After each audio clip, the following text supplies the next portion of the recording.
कांग्रेस ने अब एक नई बात शुरू की है। ये तो मैंने केसीआर का पुराण बताया। अब कांग्रेस ने सत्ता भूख के लिए, सत्ता हथियाने के लिए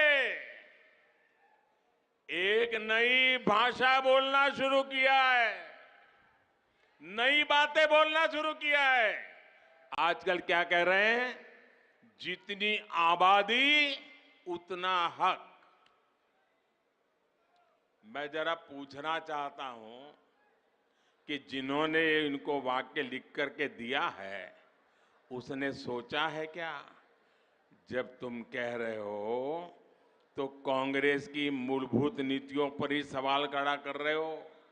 जब आप कहते हो जितनी आबादी उतना हक, इसका मतलब ये हुआ कि अब कांग्रेस घोषणा करे, क्या आप अल्पसंख्यकों के विरोधी है क्या? कांग्रेस स्पष्ट करे, आप दक्षिण भारत के विरोधी है क्या?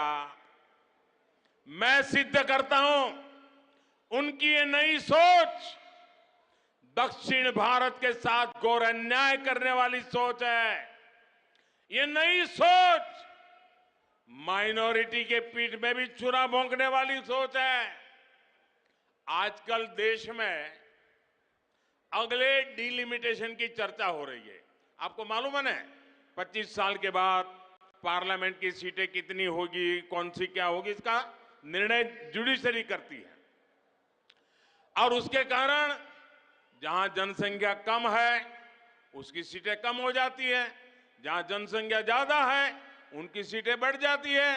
अब हमारे दक्षिण भारत के सभी राज्यों ने जनसंख्या वृद्धि को रोकने में बहुत बड़ी देश की मदद की है। अब कांग्रेस का नारा ऐसा है कि जिसकी जितनी आबादी उतना उसका हक। इसका मतलब अब कांग्रेस दक्षिण भारत के संसद सदस्यों की संख्या कम करने का नाटक करने जा रही है, खेल खेलने जा रही है। क्या दक्षिण भारत इसको स्वीकार करेगा? क्या दक्षिण भारत कांग्रेस की चाल को स्वीकार करेगा? क्या दक्षिण भारत कांग्रेस को माफ करेगा? इसी विषय पर मैं कांग्रेस के नेताओं को साफ कहता हूं, देश को मूर्ख मत बनाओ, स्पष्ट करो क्या कारण है दक्षिण भारत के राज्यों को अन्याय करने के खेल खेले जा रहे हैं।